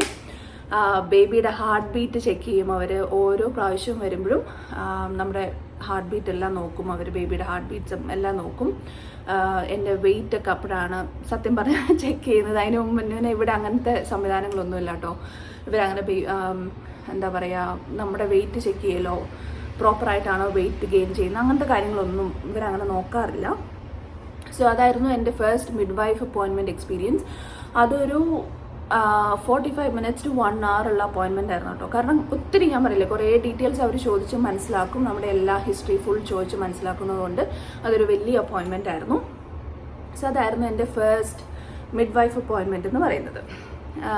അപ്പോൾ ഹോസ്പിറ്റലിൽ നിന്ന് അവർ ആക്ച്വലി വിളിച്ചു കഴിഞ്ഞപ്പോൾ എന്നോട് ചോദിച്ചു, 3 തരത്തിലുള്ള കെയർ ഉണ്ട്. ഒരെണ്ണം GP മാത്രമായിട്ടുള്ള ഒരെണ്ണമുണ്ട്, അല്ലെങ്കിൽ മിഡ് വൈഫ് മാത്രമായിട്ടുള്ള ഒരെണ്ണമുണ്ട്, അല്ലെങ്കിൽ ഇവർ രണ്ടുപേരും കൂടെ കോർഡിനേറ്റ് ചെയ്തിട്ടുള്ള സപ്പോർട്ടുണ്ട്. ഏതാണ് വേണ്ടതെന്ന് നമ്മുടെ ഫസ്റ്റ് ടൈമുള്ള എനിക്കിതൊന്നും അറിയത്തില്ല, എന്താ ചെയ്യേണ്ടതെന്നൊന്നും എനിക്കറിയത്തില്ലായിരുന്നു. അപ്പോൾ അവസാനം ഞാൻ പറഞ്ഞു, എനിക്ക് mid wife and GP coordinate ചെയ്തിട്ടുള്ള സപ്പോർട്ട് മതി, ആ കെയർ മതി എന്ന് പറഞ്ഞപ്പോൾ എന്തൊക്കെയുണ്ടോ അതെല്ലാം, ഇപ്പോൾ GPനെ ഞാൻ കാണാൻ പോകുന്നതിൻ്റെ റിസൾട്ട് എല്ലാം മിഡ് വൈഫിന് കിട്ടും. മിഡ് വൈഫിന് പോകുന്നതിൻ്റെ എല്ലാ ഹിസ്റ്ററിയും കാര്യങ്ങളെല്ലാം GPക്കും കിട്ടും. അപ്പോൾ ബേസിക്കലി എങ്ങനെയാണെന്ന് വെച്ചാൽ ഇവിടെ ഡിജിറ്റൽ റെക്കോർഡ്സ് ഉണ്ട്, മൈ DHR എന്ന് പറയുന്നത്. അപ്പോൾ മൈ ഡിജിറ്റൽ ഹെൽത്ത് റെക്കോർഡ്സ് എന്നാണ് അതിന് പറയാം. അപ്പോൾ അതൊരു ആപ്പ് പോലെയാണ്. അത് ഇവിടുത്തെ ഗവൺമെൻറ്റിൻ്റെ ഒരു സംവിധാനമാണ്. അപ്പോൾ അതിനകത്ത് നമ്മൾ രജിസ്റ്റർ ആയി കഴിയുമ്പോൾ, ഞാനിപ്പോൾ ഗവൺമെൻറ് ഹോസ്പിറ്റലിൽ പോകുന്നത് കൊണ്ട്, ഇവിടുത്തെ പബ്ലിക് ഹോസ്പിറ്റലിൽ പോകുന്നത് കൊണ്ട് എൻ്റെ ഫുൾ റെക്കോർഡ്സ്, എൻ്റെ ഫുൾ ഹെൽത്ത് റെക്കോർഡ്സും, ഞാൻ ആരെയൊക്കെ മീറ്റ് ചെയ്യുന്നു, എപ്പോഴൊക്കെ മീറ്റ് ചെയ്യുന്നു എന്നുള്ള എല്ലാ കാര്യങ്ങളും, എന്തൊക്കെ ടെസ്റ്റുകൾ നടത്തി, അതിൻ്റെ എല്ലാ റിസൾട്ടും അതിനകത്ത് വരും. ആ ഒരു ഡിജിറ്റൽ റെക്കോർഡിനകത്ത് കാണും. അപ്പോൾ ഇത് നോക്കിയിട്ടാണ്, അപ്പോൾ ഇവർക്ക് എന്നെ ഇപ്പോൾ ആര് ട്രീറ്റ് ചെയ്യാൻ വന്നാലും അവർക്ക് ആ റെക്കോർഡ് കാണുമ്പോൾ ഓക്കെ ഇന്ന കാര്യങ്ങളൊക്കെ ചെയ്തു, ഇന്ന കാര്യങ്ങളൊക്കെ ഉണ്ടെന്ന് അവർക്ക് മനസ്സിലാവും.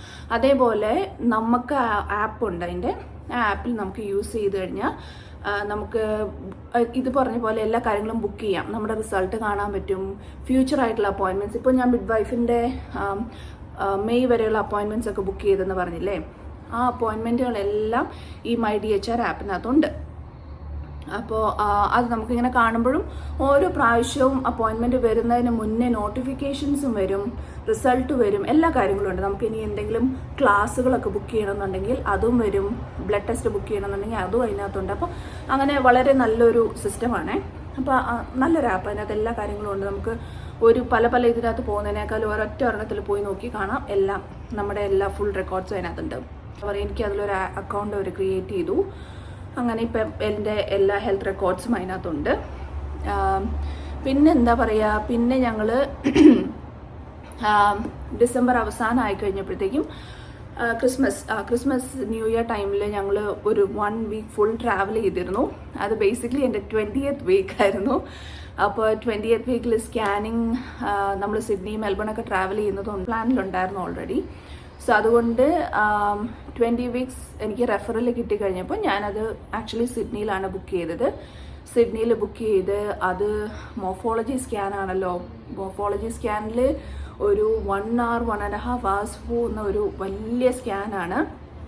അപ്പോൾ സിഡ്നിയിലായിരുന്നത് കൊണ്ട് ഞാനിങ്ങനെ ആകെ കൺഫ്യൂസ്ഡ് ആയിരുന്നു എന്താ ചെയ്യേണ്ടത് എന്നുള്ളത്. പക്ഷെ എന്തായാലും കാര്യങ്ങളൊക്കെ അന്നത്തെ ഒരു ദിവസം കൊണ്ടെല്ലാം നടന്നു. കാരണം ഞാൻ കേട്ടിട്ടുണ്ട് 20 വീക്സിൽ ഇങ്ങനെ ബേബി ഒത്തിരി മൂവ് ചെയ്യുവാണെങ്കിൽ പിന്നെയും നമ്മൾ ബുക്ക് ചെയ്ത് ആ സ്കാനിങ് കംപ്ലീറ്റ് ചെയ്യേണ്ടിയൊക്കെ വരും. കാരണം ഒറ്റ ദിവസം കൊണ്ട് നമുക്ക് കംപ്ലീറ്റ് ചെയ്യാൻ പറ്റില്ല എന്ന്. പക്ഷേ ഭാഗ്യത്തിന് ഞങ്ങളുടെ ബേബി ഭയങ്കര കോപ്പറേറ്റീവ് ആയിരുന്നു, ഭയങ്കര ആക്റ്റീവ് ആയിരുന്നു ആക്ച്വലി. പക്ഷേ ആൾ ഭയങ്കര കോപ്പറേറ്റീവ് ആയിരുന്നു. അതുകൊണ്ട് പുള്ളി എല്ലാം ആദ്യമൊക്കെ ഇങ്ങനെ ഭയങ്കര മൂവ്മെൻറ്റും കാര്യങ്ങളൊക്കെ ആയിട്ട് കിടന്നെങ്കിലും അവസാനമൊക്കെ ആയപ്പോഴത്തേക്കും എല്ലാം ഓക്കെ ആയി. ഒരു 1.5 hours ഉണ്ടായിരുന്നു അപ്പോയിൻമെൻറ്റ് കേട്ടോ, മോർഫോളജി. എനിക്ക് ഭയങ്കരമായിട്ട് ഇഷ്ടപ്പെട്ടു അത് കാണാൻ. കാരണം നമ്മൾ 12 വീക്സിൽ ബേബീനെ കണ്ടിട്ട് അപ്പോൾ ചെറിയൊരു കുഞ്ഞു ബേബി അല്ലേ, അത് കഴിഞ്ഞിട്ട് 20 വീക്സിലോട്ട് കാണുമ്പം ഒറ്റ സ്ക്രീനിൽ. അപ്പം 12 വീക്സിൽ നമ്മൾ ആ ഒരു സ്ക്രീനിൽ ഫുൾ ബേബീനെ നമുക്ക് കാണാമായിരുന്നു. 20 വീക്സ് ആയി കഴിഞ്ഞപ്പോൾ ഓരോ പാർട്സ് ആയിട്ട് ഇപ്പം ഇത്ര ഭാഗം മാത്രമാണ് സ്ക്രീനിൽ കാണാൻ പറ്റുന്നുണ്ടായിരുന്നുള്ളൂ. അപ്പോൾ അത്ര വലുതായി ആള്. പുള്ളി ഭയങ്കര ആക്റ്റീവ് ആയിരുന്നു. പുള്ളി ഞാൻ പറയില്ലേ ഇങ്ങനെ പോസ് കൊടുക്കുന്നു, പുള്ളി ഇങ്ങനെ ഇടയ്ക്ക് അവസാനമായി കഴിഞ്ഞപ്പോൾ ആ സോണോഗ്രാഫർ ഒരു പ്രാവശ്യം കൂടെ okay let's see for the last time എന്ന് പറഞ്ഞിട്ട് പുള്ളി ഇങ്ങനെ നോക്കി കഴിഞ്ഞപ്പോൾ ഈ പുള്ളി ഇവിടുന്ന് ഇങ്ങനെ കാണിച്ചു, ഇങ്ങനെ കൈ സത്യമായിട്ട് ഇങ്ങനെ കാണിച്ചു കൈ വെച്ചിട്ട്. അത് ഭയങ്കര രസമായിരുന്നു കാണാൻ, ഭയങ്കര ക്യൂട്ടായിരുന്നേ. ആംബുലൻസ് പോകുന്നുണ്ട്. ഭയങ്കര ക്യൂട്ടായിരുന്നു കേട്ടോ. എനിക്ക് ഭയങ്കര സന്തോഷമായിരുന്നു ബേബീനെ കണ്ടു കഴിഞ്ഞപ്പോൾ. നല്ല എല്ലാം കാലും കൈകളും എല്ലാവരും ചെക്ക് ചെയ്തു. അപ്പോൾ 20 വീക്സ് സ്കാനും അടിപൊളിയായിട്ട് നടന്നു. ഭാഗ്യത്തിന് എല്ലാം ഓക്കെ ആയിരുന്നു. പിന്നെ നമ്മൾ ആസ് യൂഷ്വൽ ട്രിപ്പൊക്കെ കംപ്ലീറ്റ് ചെയ്തു. മെൽബൺ, സിഡ്നിയിൽ നിന്ന് ക്യാൻബറ തിരിച്ചു വന്നു. ഇവിടുന്ന് നേരെ മെൽബൺ പോയി. എല്ലാം വളരെ ഭംഗിയായിട്ട് നടന്നു. ഞാൻ പറഞ്ഞല്ലോ എനിക്ക് ഇപ്പോഴും യാതൊരുവിധ ക്രേവിങ്സോ ഒരു തലവേദനയോ ഒരു ഫുഡ് അവേർഷൻസോ കാര്യങ്ങളോ ഒന്നുമില്ല. Baby is treating me really well. ഞാൻ എൻ്റെ ഇടയ്ക്കൊക്കെ താങ്ക് യു പറയാറുണ്ട്. ഞാൻ പറയാറുണ്ട് ബേബി നീ എന്നെ നന്നായിട്ടാണ് നോക്കുന്നത് എന്നൊക്കെ ഞാനിങ്ങനെ പറയാറുണ്ട് ചുമ്മാ ഇടയ്ക്ക്. എനിവേ അങ്ങനെ ഒരു 10 days ഉള്ള ട്രിപ്പായിരുന്നു ഞങ്ങളുടേത്. ഞങ്ങൾ ഓർത്തു ഓക്കെ എന്തായാലും ഈ വർഷം ഇനി അധികം യാത്രകളും കാര്യങ്ങളൊക്കെ എങ്ങനെയാവുന്നൊന്നും നമുക്ക് പറയാൻ പറ്റത്തില്ലല്ലോ. കാരണം നമ്മൾ ഫുള്ളായിട്ട് ഡിപ്പെൻഡ് ചെയ്ത ഒരാൾ വരാൻ പോവാണ്. അപ്പോൾ നമ്മൾ മുന്നേ ചെയ്യുന്ന പോലെ പണ്ട് ഞാൻ ഹൊസാനയൊക്കെ പോവാം എന്ന് പറഞ്ഞിട്ട് ഇങ്ങനെ പോകുന്ന ആൾക്കാരായിരുന്നു. ഇങ്ങനെ ട്രിപ്പിന് ഞങ്ങൾ രാത്രി 10 മണിക്കൊക്കെ ക്യാമ്പിങ്ങിനൊക്കെ പോയിട്ടുള്ള ആൾക്കാരാണ്. അപ്പം ചുമ്മാ റാൻഡമായിട്ട് പോവും, ക്യാമ്പിങ് ചെയ്യും, അങ്ങനെയൊക്കെ ചെയ്തുകൊണ്ടിരുന്നതാണ്. ഇനി അങ്ങനെയൊന്നും നടക്കത്തില്ല. ഫുൾ പ്ലാനിങ്ങിലായിരിക്കും ഇനി എല്ലാ കാര്യങ്ങളും നമ്മുടെ ജീവിതത്തിൽ നടക്കാൻ പോവുക. സോ അതൊരു വലിയ മാറ്റമാണ് വരാൻ പോകുന്നത് അല്ലേ.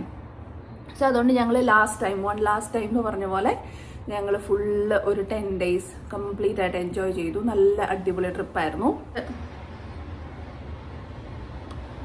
പിന്നെ ഈ സമയത്തൊക്കെ എനിക്ക് ആ ലെഗ് ക്രാംസ് ഒക്കെ ഉണ്ട് കേട്ടോ. അതിങ്ങനെ പെൽവിക് പെയിൻ ആണ്. അതിവിടുന്ന് ഇങ്ങനെ താഴെ വരെ ഫുൾ കാലെല്ലാം നല്ല വിട്ട. അപ്പോഴും വേദനയുണ്ട്. വേദനയ്ക്ക് കുറവൊന്നുമില്ല, വേദനയ്ക്ക് എപ്പോഴും ഉണ്ട്. പക്ഷെ ഞാൻ ഒരുപാട് നടന്നു. ആ വെക്കേഷന് പോയ 10 days എന്ന് പറയുന്നത് ഫുള്ള് നടക്കുക. അതായത് 15,000 steps to 20,000 steps വരെയൊക്കെ നടന്ന ദിവസങ്ങളുണ്ട്. കണ്ടിന്യൂസ് ആയിട്ട് അങ്ങനെ വാക്ക് ചെയ്തു. പക്ഷെ അതൊരു നല്ല കാര്യമായിട്ട് തോന്നി. നമ്മൾ ചുമ്മാ അങ്ങനെ അനങ്ങാണ്ടിരിക്കുന്നതിനേക്കാളും നല്ലത് കുറച്ച് ആക്റ്റീവായിട്ട് ഇരിക്കുന്ന ആണല്ലോ എന്ന് വിചാരിച്ച് നമ്മൾ വേറെ ജിമ്മിലൊന്നും പോകുന്നില്ലാത്തതുകൊണ്ട് പ്രത്യേകിച്ച് നടക്കുവാണെങ്കിൽ അത്രയും നല്ലത് എന്ന് ഓർത്തു. അതുകൊണ്ട് തന്നെ അങ്ങ് വെച്ച് പിടിച്ചു. കാര്യം എനിക്ക് കുറച്ച് നടന്നു കഴിയുമ്പോഴത്തേക്കും കാലുവേദന എടുക്കാൻ തുടങ്ങും, അങ്ങനെയൊക്കെ പ്രശ്നങ്ങളുണ്ടായിരുന്നു. But I still managed. ഒത്തിരി അങ്ങ് നടന്നു. എന്തായാലും രണ്ടും കൽപ്പിച്ച് നടന്നു. 23 വീക്സിൽ. അപ്പോൾ 18th വീക്കിൽ നമ്മൾ ബേബിയുടെ മൂവ്മെൻറ്റ് ഫസ്റ്റ് ടൈം എനിക്ക് ഫീൽ ചെയ്തു വയറിൻ്റെ അകത്ത്. 23rd വീക്ക് ആയി കഴിഞ്ഞപ്പോൾ I started seeing the baby outside. ഒരു കാര്യം കൂടെ പറയട്ടെ. 20th വീക്കിൽ ആക്ച്വലി ഞങ്ങൾ ട്രാവൽ ചെയ്ത സമയത്ത് ഞങ്ങൾ മെൽബണിലായിരുന്നപ്പോൾ Hosanna got the feel first time. അവനിങ്ങനെ കൈ ഇങ്ങനെ വെച്ച് കഴിഞ്ഞപ്പോൾ ഒരു കിക്ക് വന്നു. അപ്പോൾ ഹൊസാനയ്ക്ക് ഫസ്റ്റ് ടൈം ഫീൽ ചെയ്തു ബേബീനെ, ഇങ്ങനെ ഫീൽ ചെയ്തു. എനിക്ക് 18th വീക്കിൽ ഫീൽ ചെയ്തു. ഹൊസാനയ്ക്ക് ഇങ്ങനെ കൈ വെച്ച് കഴിഞ്ഞപ്പോൾ കയ്യിൽ ആളുടെ മൂവ്മെൻറ്റ്സ് ഫീൽ ചെയ്തു. പിന്നെ 23rd വീക്ക് ആയി കഴിഞ്ഞപ്പോൾ എനിക്ക് വയറിൻ്റെ പുറത്ത് കാണാൻ തുടങ്ങി ഇങ്ങനെ ബേബി മൂവ് ചെയ്യുന്നത്. ഇങ്ങനെ ഒരു വേവ്സ് പോലെ ഇങ്ങനെ അങ്ങനെ അങ്ങനത്തെ മൂവ്മെൻറ്റ്സും കാര്യങ്ങളൊക്കെ ഇങ്ങനെ ഇടയ്ക്ക് ഇങ്ങനെയൊക്കെ വരുന്നതാണ്. ഇപ്പോൾ ഒക്കെ നന്നായിട്ടുണ്ട്. പക്ഷെ അന്നേരമൊക്കെ നമുക്ക് ഫസ്റ്റ് ടൈം അങ്ങനെ കാണുമ്പോൾ അതൊരു ഡിഫറെൻറ്റ് ഫീലല്ലേ എന്തായാലും. അപ്പോൾ 23rd വീക്കിലായിരുന്നു അത്. അതിനുശേഷം 24th വീക്കിൽ ഇവിടെ ഒരു മലയാളി ഒരു ഡോക്ടറുണ്ട്, ഒരു GP ഉണ്ട്. അപ്പോൾ എൻ്റെ കസിനാണ് എന്നോട് പറഞ്ഞത്, ചേച്ചി ആ ഡോക്ടറിൻ്റെ അടുത്ത് പോയി നോക്ക്, ആളെ കണ്ടു കഴിയുമ്പോൾ നമുക്ക് നാട്ടിൽ ഒരു ഡോക്ടറിനെ കണ്ട ഒരു ഫീല് വരും എന്ന്. അപ്പം നമുക്ക് നാട്ടിൽ നമ്മളെപ്പോഴും ഗൈനക്കോളജിസ്റ്റിനെ ആയിരിക്കുമല്ലോ കാണുക. അപ്പോൾ എന്ത് അപ്പോയിൻമെൻറ്റിന് പോലും നമ്മുടെ ഡോക്ടറിനെ കണ്ടിട്ടല്ലേ തിരിച്ചു വരിക. പക്ഷെ ഇവിടെ അങ്ങനത്തെ സിസ്റ്റം അല്ലാത്തത് കൊണ്ട് അവൾ എന്നോട് പറഞ്ഞു നല്ലതായിരിക്കും, കാണാൻ പോയാൽ നല്ലതായിരിക്കും എന്ന് പറഞ്ഞു. അപ്പം ഞാൻ അങ്ങനെ ആ ഡോക്ടറിൻ്റെ അപ്പോയിൻമെൻറ്റ് എടുത്തു. പുള്ളിക്കാരിനെ ഞാൻ പോയി കണ്ടു. അത് സത്യം പറഞ്ഞാൽ ഒരു നല്ല ഡിസിഷൻ ആയിരുന്നെന്ന് എനിക്ക് തോന്നുന്നു. കാരണം ഈ പറഞ്ഞ പോലെ ഇവിടുത്തെ ഡോക്ടേഴ്സൊക്കെ എങ്ങനെയാണെന്ന് വെച്ചാൽ നമ്മുടെ റിസൾട്ട് ജസ്റ്റ് നോക്കും, എല്ലാം ഓക്കെയാണ്, ഷുഗറൊന്നുമില്ല, അയൺ വൈറ്റമിൻസ് എല്ലാം ഓക്കെയാണ്, ബേബി കറക്റ്റാണ്, ഇയാൾ ഹെൽത്തിയാണ് എന്നിങ്ങനെ പറഞ്ഞിട്ട് വിടത്തേ ഉള്ളൂ. അപ്പോൾ ഞാൻ ഈ മലയാളി ഡോക്ടറിൻ്റെ അടുത്ത് പോയി കഴിഞ്ഞപ്പോൾ എനിക്കുള്ള സംശയങ്ങളും കാര്യങ്ങളും ഒക്കെ ഞാനങ്ങ് ചോദിച്ചു. പുള്ളിക്കാരി ഇനി വരുന്ന എന്തൊക്കെയായിരിക്കും ഞാൻ എക്സ്പെക്റ്റ് ചെയ്യേണ്ട കാര്യങ്ങൾ എന്നുള്ളതൊക്കെ എനിക്ക് ഫുള്ള് പറഞ്ഞു തന്നു. ഓരോ കാര്യങ്ങളും പേപ്പറിൽ ഇങ്ങനെ എഴുതി എല്ലാം പറഞ്ഞു തന്നു. ക്രീം യൂസ് ചെയ്യുന്നതും സ്ട്രെച്ച് മാർക്സിൻ്റെ കാര്യങ്ങൾ. അപ്പോൾ ഞാൻ എൻ്റെ ഈ സൈഡിലുള്ള വേദനയുടെ കാര്യങ്ങളൊക്കെ പറഞ്ഞു കേട്ടോ. അപ്പോൾ ആൾ എൻ്റെ അടുത്തൊരു കാര്യം പറഞ്ഞു, അത് അൺഫോർച്ചുനേറ്റ്ലി ഇനി അത് കൂടി വരത്തേ ഉള്ളൂ, കുറയാൻ പോകുന്നില്ല, പക്ഷേ തിങ്ക് ഇറ്റ് ദിസ് വേ എന്നോട് പറഞ്ഞു. എന്നിട്ട് പറഞ്ഞു, it's your body's way of preparing for a natural birth എന്നോട് പറഞ്ഞു. അപ്പോൾ അത് കേട്ടപ്പോൾ നമുക്കൊരു സന്തോഷവും ഒരു സമാധാനം എനിക്ക്. ഓക്കെ, അതായത് ഇവിടുത്തെ നമ്മുടെ പെൽവിക് മസിൽസും കാര്യങ്ങളൊക്കെ എക്സ്പാൻഡ് ചെയ്ത് ബേബി നാച്ചുറലായിട്ട് നോർമൽ ബർത്തിന് വേണ്ടിയിട്ട് നമ്മുടെ ബോഡി പ്രിപ്പയർ ചെയ്യുന്ന വേ ആണത്. അപ്പോൾ അതിന് നമുക്ക് കുറ്റം പറയാൻ പറ്റത്തില്ലല്ലോ. സോ അതുകൊണ്ട് എംബ്രേസ് ഇറ്റ് എന്നോട് പറഞ്ഞു. അപ്പോൾ ഞാനും ഓക്കെ, അങ്ങനെ ഒരു സംഭവമാണെങ്കിൽ ഓക്കെ, കുഴപ്പമില്ല എന്നുള്ള രീതിയിൽ നമുക്ക് അതൊരു സമാധാനം കിട്ടുന്നൊരു കാര്യമല്ലേ. അപ്പോൾ ആ ഡോക്ടറിനെ കണ്ടു. ആ ഡോക്ടർ പിന്നെ ഈ പറഞ്ഞ പോലെ ആള് വയറൊക്കെ ടെസ്റ്റ് ചെയ്യുന്നുണ്ട്. ആദ്യമായിട്ടാണ് സത്യം പറഞ്ഞാൽ, ഇത്രയും ഞാൻ GPയുടെ അപ്പോയിൻമെൻറ്റ്സിനൊക്കെ പോയിട്ടുണ്ടെങ്കിലും ഫസ്റ്റ് ടൈമാണ് ഒരാൾ നമ്മളെ അവിടെ കിടത്തി നമ്മുടെ വയറൊക്കെ ഒന്ന് ചെക്ക് ചെയ്ത് ബേബിയൊക്കെ നോക്കി എവിടെയാണ് കറക്റ്റ്, ഇപ്പോൾ യൂട്രസ് എവിടെ വരെ എത്തി എന്നൊക്കെ പറഞ്ഞ് എത്ര വലുതായി എന്നുള്ള കാര്യങ്ങളൊക്കെ എക്സ്പ്ലെയിൻ ചെയ്ത് ഭയങ്കര അടിപൊളിയായിട്ട് പറഞ്ഞു തന്ന എല്ലാ കാര്യങ്ങളും. സോ അതെനിക്കൊരു ഭയങ്കര നല്ല ഡിസിഷനായിട്ട് തോന്നി പുള്ളിക്കാരിനെ പോയി കണ്ടത്. പക്ഷെ അത് എന്താ പറയുക, ബൾക്ക് ബില്ലിംഗ് അല്ലായിരുന്നു, നമ്മൾ കയ്യിൽ നിന്ന് പൈസ കൊടുത്തിട്ട് വേണമായിരുന്നു കാണാൻ. ബട്ട് ഓഫ് കോഴ്സ് മെഡിക്കെയറിൽ നിന്ന് നമുക്കൊരു ഹാഫ് എമൗണ്ട് തിരിച്ചു കിട്ടും അങ്ങനെ. But I didn't care anyway. എന്തായാലും എനിക്കത് ചെയ്യണമെന്ന് ആഗ്രഹം ഉണ്ടായിരുന്നു, ചെയ്തു. പിന്നെ ഉള്ളത് അയ്യോ 25th വീക്കിൽ എനിക്ക് എൻ്റെ GTT എന്ന് പറഞ്ഞാൽ അറിയാലോ, ഗ്ലൂക്കോസ് ടോളറൻസ് ടെസ്റ്റാണ്. അപ്പോൾ അതൊരു സാറ്റർഡേ ഞാൻ ഓൾറെഡി ബുക്ക് ചെയ്തിരുന്നു. അപ്പോൾ ഞാൻ ഫസ്റ്റ് ടൈം മിഡ് വൈഫിനെ കണ്ടെന്ന് പറയില്ല, ആ സമയത്ത് ഞാൻ എൻ്റെ GTTയും എൻ്റെ വാക്സിനും കാര്യങ്ങളെല്ലാം ഞാൻ ബുക്ക് ചെയ്ത് വെച്ചിരുന്നു. അതായത് 18th വീക്കിൽ ഞാൻ 40 വീക്സ് വരെയുള്ള എല്ലാ കാര്യങ്ങളും ഞാൻ ബുക്ക് ചെയ്ത് വെച്ചിട്ടുണ്ടായിരുന്നു. അപ്പോൾ 24th വീക്കിൽ സാറ്റർഡേ ഫെബ്രുവരി 1st വീക്കായിരുന്നു. അപ്പോൾ ഫസ്റ്റ് വീക്കെൻഡ് ആയിരുന്നു. അന്ന് ഞങ്ങൾ രാവിലെ പോയി കാൻറ ഹോസ്പിറ്റലിൽ വെച്ചിട്ട് തന്നെയായിരുന്നു നമുക്ക് GTTയുടെ ടെസ്റ്റ് ഉണ്ടായിരുന്നത്. അപ്പോൾ ഹൊസാനെ ഞാനും പോയി. 9:30 അപ്പോയിൻമെൻറ്റ് ഉണ്ടായിരുന്നത്. അപ്പോൾ അവർ ഫാസ്റ്റിംഗ് ബ്ലഡ് ടെസ്റ്റ് ചെയ്തു, ഗ്ലൂക്കോസ് ടെസ്റ്റൊക്കെ നടത്തി, ബ്ലഡ് എടുത്തു. പിന്നെ ഒരു 1 hour കഴിഞ്ഞിട്ട് ഡ്രിങ്ക് തന്നു, മധുരമുള്ള ഡ്രിങ്ക്. പക്ഷെ അത് അത്ര മോശമല്ലായിരുന്നു കേട്ടോ. എനിക്കത് ഒരു ഓറഞ്ച് ജ്യൂസ് കുടിക്കുന്ന പോലെ തോന്നിയുള്ളൂ, നല്ലൊരു ഓറഞ്ച് ജ്യൂസ്. ഞാൻ 2 മിനിറ്റ് കൊണ്ട് ആ സാധനം കുപ്പി കാലിയാക്കി. എന്നിട്ട് 1 മണിക്കൂർ വെയിറ്റ് ചെയ്യാൻ പറഞ്ഞു. 1 മണിക്കൂറിന് ശേഷം വീണ്ടും അവർ ബ്ലഡ് എടുത്തു. അത് കഴിഞ്ഞിട്ട് 1 മണിക്കൂറും കൂടെ വെയിറ്റ് ചെയ്യാൻ പറഞ്ഞു. അങ്ങനെ ഒരു 1 hour കൂടെ കഴിഞ്ഞിട്ട് പിന്നെ ഒരു പ്രാവശ്യം കൊണ്ട് ബ്ലഡ് ടെസ്റ്റ് എടുത്തു. അപ്പോൾ 3 പ്രാവശ്യം അങ്ങനെ എല്ലാം എടുത്തു. ഇതെല്ലാം കഴിഞ്ഞ് ഒരു 9:30 നമ്മളവിടെ എത്തിയതാണ്. 12 o'clock ഒക്കെ ആയി അത് തീരുമ്പോൾ. ഓക്കെ, അപ്പോൾ അത്ര ടൈം എടുത്തു. കാരണം കുറേ പ്രഗ്നൻ്റ് ആയിട്ടുള്ള ആൾക്കാരുണ്ടായിരുന്നു, ഞാൻ മാത്രമല്ലല്ലോ. അപ്പം കുറച്ചധികം പേരുണ്ടായിരുന്നു അന്ന്. അത് കഴിഞ്ഞിട്ട് എന്താ പറയുക, അപ്പം തന്നെ എനിക്ക് റിസൾട്ടും വന്നു. ബ്ലഡ് ടെസ്റ്റിൻ്റെ എല്ലാത്തിൻ്റെ റിസൾട്ട് വന്നു. താങ്ക് ഗോഡ്, എല്ലാം ഓക്കെ ആയിരുന്നു. ഗ്ലൂക്കോസ് ടെസ്റ്റ് എല്ലാം കറക്റ്റായിട്ട് ക്ലിയർ ചെയ്തു. വേറെ പ്രശ്നങ്ങളോ കാര്യങ്ങളോ ഒന്നുമില്ല. ഞാൻ അത്ര ടെൻഷൻ അടിച്ചിരിക്കുകയായിരുന്നു. കാരണം എനിക്ക് ഫസ്റ്റ് ട്രൈമസ്റ്ററിൽ അത്ര മധുരം കഴിക്കലൊരു സ്വഭാവം ഉണ്ടായിരുന്നില്ല. പക്ഷേ സെക്കൻഡ് ട്രൈമസ്റ്ററിലോട്ട് വന്നപ്പോൾ കുറച്ചും കൂടെ ഒരു മധുരം കഴിക്കണം, ഐസ്ക്രീം വേണം, അങ്ങനത്തെ ഒരു തോന്നൽ വന്നിട്ടുണ്ടായിരുന്നു. അപ്പോൾ ഞാൻ കുറച്ച് ഇങ്ങനെ കഴിക്കുന്നുണ്ടായിരുന്നു, ഈ ചോക്ലേറ്റ്സും കാര്യങ്ങളൊക്കെ കഴിക്കുന്നുണ്ടായിരുന്നു. അപ്പോൾ അതിൻ്റെ ഒരു പേടി എനിക്കുണ്ടായിരുന്നു, അയ്യോ ഇനി ഗ്ലൂക്കോസ് ടെസ്റ്റ് എങ്ങാനും നെഗറ്റീവായിട്ട് വരുമോ എന്താ എന്നൊക്കെ നമുക്കൊരു ടെൻഷൻ ഉണ്ടാവുമല്ലോ. ആ ഒരു ടെൻഷൻ എനിക്ക് ഭയങ്കരമായിട്ടുണ്ടായിരുന്നു. പക്ഷേ ദൈവം സഹായിച്ച് എല്ലാ കാര്യങ്ങളും ക്ലിയറാണ്, വേറെ പ്രശ്നങ്ങളോ കാര്യങ്ങളോ ഒന്നുമില്ല. അപ്പോൾ ഇനി സമാധാനമായിട്ട് ഇനി മധുരം കഴിക്കാമല്ലോ അല്ലേ. അത് ഒരു വലിയൊരു കടമ്പ കടന്ന പോലെയായിരുന്നു കേട്ടോ. ഗ്ലൂക്കോസ് ടെസ്റ്റ് കഴിഞ്ഞ് കഴിഞ്ഞപ്പോൾ എൻ്റെ അമ്മേ സമാധാനം എന്നുള്ളൊരു ഇതായിരുന്നു സത്യമായിട്ടും. അപ്പോൾ ഗ്ലൂക്കോസ് ടെസ്റ്റ് കഴിഞ്ഞു. പിന്നെ അയൺ സ്റ്റഡീസും ചെയ്തു അവർ.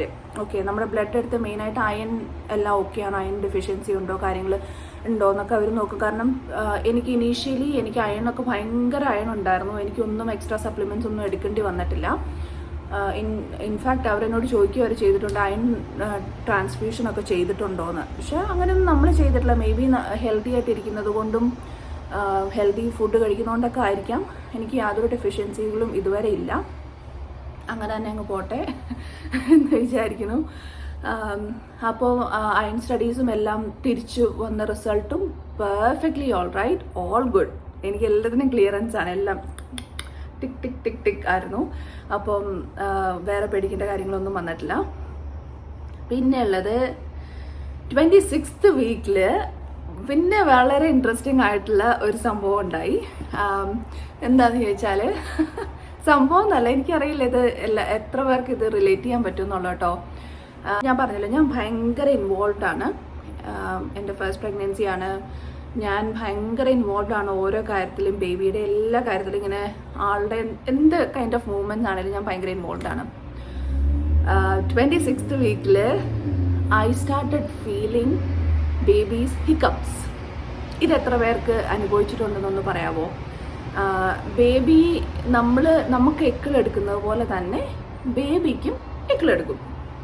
അപ്പോൾ അത് എങ്ങനെയാണെന്ന് വെച്ചാൽ ഭയങ്കര മൊണോട്ടണസ് ആയിട്ടുള്ള ഒരു മൂവ്മെൻ്റ് ആണ്, ഒരു ടാപ്പിംഗ് ആണ്. അത് ആക്ച്വലി മൂവ്മെൻ്റ് എന്ന് പറയാൻ പറ്റത്തില്ല,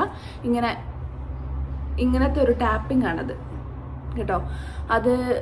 അതൊരു എന്താ പറയുക 12, 15 to 20 വരെയൊക്കെ പോവും. ഒരേപോലെ ഒരേ സ്ഥലത്ത് ഇങ്ങനെ ആ ഒരു ടാപ്പിംഗ് പോലെ വരും, ഫീൽ ചെയ്യും. അപ്പം ഫസ്റ്റ് ടൈം 23rd വീക്കിൽ ഞാൻ ബേബിയുടെ ഹിക്കപ്സ് എനിക്ക് ഫീൽ ചെയ്തു. ഞാനിങ്ങനെ ഇത് മൂവ് ചെയ്യുന്നതാണോ എന്താ അത് നിർത്തി ഞാനിങ്ങനെ നോക്കുമ്പോൾ അല്ല, എന്നിട്ട് ഞാനിങ്ങനെ കൗണ്ട് ചെയ്യാൻ തുടങ്ങി. ഓക്കെ, 1, 2, 3 അങ്ങനെ. അപ്പം ബേബിയുടെ ഹിക്കപ്സ് ആണ്. ഓക്കെ, ആൻഡ് 23 വീക്സ് ഒക്കെ ആയി കഴിഞ്ഞപ്പോഴത്തേക്കും 23 to 25 വീക്സ് ഒക്കെ ആയി കഴിഞ്ഞപ്പോഴത്തേക്കും ഹൊസാനയ്ക്കും ബേബിയുടെ ഹാർട്ട് ബീറ്റ്, ഇപ്പോൾ ആള് എൻ്റെ വയറിന് മേലെ ഇങ്ങനെ ചെവി വെച്ച് കേട്ടാൽ ഹാർട്ട് ബീറ്റ് കേൾക്കാൻ പറ്റുന്ന ഒരു ഇതിലോട്ട് എത്തി നമ്മൾ. ബേബി അത്ര വളർന്നു, അത്രയും നന്നായിട്ട് ഗ്രോ ആയിട്ടുണ്ട്. അപ്പോൾ ഇങ്ങനെ ചെവി വെച്ച് കഴിയുമ്പോൾ നമുക്ക് കേൾക്കാൻ പറ്റും ബേബിയുടെ ഹാർട്ട് ബീറ്റ്. പിന്നെ ഉള്ളത് 26 വീക്സിലായിരുന്നു ഹിക്കപ്സ്. ഞാൻ 23rd എന്നാണോ പറഞ്ഞത് അറിയില്ല. എനിവേ 26 വീക്സിലാണ് ഹിക്കപ്സ് കേട്ടത്. പിന്നെ ഉള്ളത് 27th വീക്കിൽ പിന്നെയും എനിക്ക് മിഡ് വൈഫിൻ്റെ അപ്പോയിൻമെൻറ്റ് ഉണ്ടായിരുന്നു. സോ അതൊരു 2 വീക്സ് മുന്നേ. അപ്പോൾ മിഡ് വൈഫിൻ്റെ അപ്പോയിൻമെൻറ്റ് ഉണ്ടായിരുന്നു. അപ്പോൾ 27th വീക്ക് തുടങ്ങി mid wife will start measuring my tummy. Okay, so ബേബിയുടെ ഗ്രോത്ത് ഒക്കെ കറക്റ്റ് ആണോ എന്ന് അറിയാൻ വേണ്ടിയിട്ട് അങ്ങനെയാണ് അവർ മെഷർ ചെയ്യും. ഇപ്പോൾ നമ്മളിങ്ങനെ ഫ്ലാറ്റായിട്ട് കിടത്തിയിട്ട് വയറിങ്ങനെ അവരിങ്ങനെ മെഷർ ചെയ്ത് നോക്കും. അപ്പോൾ ഇനി ഞാൻ എല്ലാ പ്രാവശ്യവും എവറി മന്ത് എനിക്കിനി അടുത്ത ആഴ്ച അപ്പോയിൻമെൻ്റ് ഉണ്ട്. അപ്പോൾ അടുത്ത ആഴ്ച പോകുമ്പോഴും പുള്ളിക്കാരി മെഷർമെൻറ്റ് നോക്കും, വളർന്നിട്ടുണ്ടോ, വയറ് വലുതായിട്ടുണ്ടോ. എന്നിട്ട് 27th വീക്കിൽ എന്നോട് പറഞ്ഞു ആളുടെ ഹെഡ് ഡൗൺ പൊസിഷനിലാണ്, but baby still has a lot more space to move around. അപ്പോൾ ആള് ഇനിയും മേലോട്ട് വരാം, അങ്ങനെയൊക്കെ കാണിക്കാം. ഓക്കെ, അപ്പം ഇപ്പം നമ്മൾ ഹെഡ് ഡൗൺ പൊസിഷനിൽ ഇരിക്കേണ്ട ആവശ്യമില്ല. 27th വീക്കിൽ ഹെഡ് ഡൗൺ പൊസിഷനിൽ ഇരുന്നില്ലെങ്കിലും കുഴപ്പമില്ല. ബട്ട് അത് ഫ്യൂച്ചറിലോട്ട് അങ്ങനെ വേണം എന്നാണല്ലോ. ഒരു 30 to 34 വീക്സ് ഒക്കെ ആകുമ്പോഴത്തേക്കും ഹെഡ് ഡൗൺ പൊസിഷൻ വന്നാൽ നന്നായിരിക്കും എന്നാണ് പറയാറ്. ബട്ട് എനിവേ 27th വീക്കിൽ ബേബി ഹിസ് ഹെഡ് ഡൗൺ പൊസിഷനിലാണ് ഇപ്പോൾ ഉള്ളത്. അപ്പോൾ നല്ല മൂവ്മെൻറ്റ്സ് എനിക്ക് ഫീൽ ചെയ്യുന്നുണ്ട്. രാത്രി ആൾക്കൊരു റുട്ടീൻ സ്റ്റാർട്ട് ചെയ്തിട്ടുണ്ട്. അങ്ങനെയൊക്കെ ഓരോ കാര്യങ്ങൾ ഇപ്പോൾ നമുക്ക് അറിയാം. ഇപ്പോൾ of course I have to start counting. Baby kicks എല്ലാം ഞാനിപ്പോൾ കൗണ്ട് ചെയ്യുന്നുണ്ട്. അപ്പോൾ 27th വീക്സിൽ അതാണ് പിന്നെ ഒരു കാര്യം ഉള്ളത്. ഇത്രയും നാൾ കുഴപ്പമില്ലായിരുന്നു, പക്ഷെ 27th വീക്കിൽ ഞാൻ ചെറുതായിട്ട് സ്ട്രെച്ച് മാർക്സ് വന്നു തുടങ്ങി. ഓക്കെ, സ്ട്രെച്ച് മാർക്സ് എന്ന് പറഞ്ഞാൽ എൻ്റെ വയറിലല്ല, എനിക്ക് ഈ ലവ് ഹാൻഡിൽ ഏരിയ ഉണ്ടല്ലോ അവിടെയാണ് സ്ട്രെച്ച് മാർക്സ് ഉള്ളത്. അതിങ്ങനെ ആരോ പിടിച്ചിങ്ങനെ മാന്തിയത് പോലെ ഉള്ള ഒരു സ്ട്രെച്ച് മാർക്സ്. അതിങ്ങനെ സാധാരണ എനിക്കറിയില്ല പലതരത്തിലുള്ള സ്ട്രെച്ച് മാർക്സ് ഉണ്ടോയെന്നൊക്കെ. ഞാൻ കണ്ടിരിക്കുന്നത് ഒരുതരം വൈറ്റിഷ് ഗ്രേയിഷ് കളറിലുള്ള സ്ട്രെച്ച് മാർക്സ് ആണ് ഞാൻ പൊതുവേ കണ്ടിട്ടുള്ളത്. പക്ഷെ ഇത് ഭയങ്കര ഡാർക്ക് കളറാണ്. അതാണ് ഞാൻ പറയുന്നത്, ആരോ ഇങ്ങനെ നമ്മളെ മാന്തിയത് പോലെയുള്ള സ്ട്രെച്ച് മാർക്സ് 2 സൈഡിലും ഉണ്ട് കേട്ടോ. ആ ലവ് ഹാൻഡിൽ പൊസിഷനിൽ ആ ഒരു പർട്ടിക്കുലർ ഏരിയയിൽ മാത്രം കുറച്ച് സ്ട്രെച്ച് മാർക്സ് ഉണ്ട്. വയറൊക്കെ എല്ലാം ഓൾ ഗുഡായിട്ടാണ് ഇപ്പോൾ പോകുന്നത്.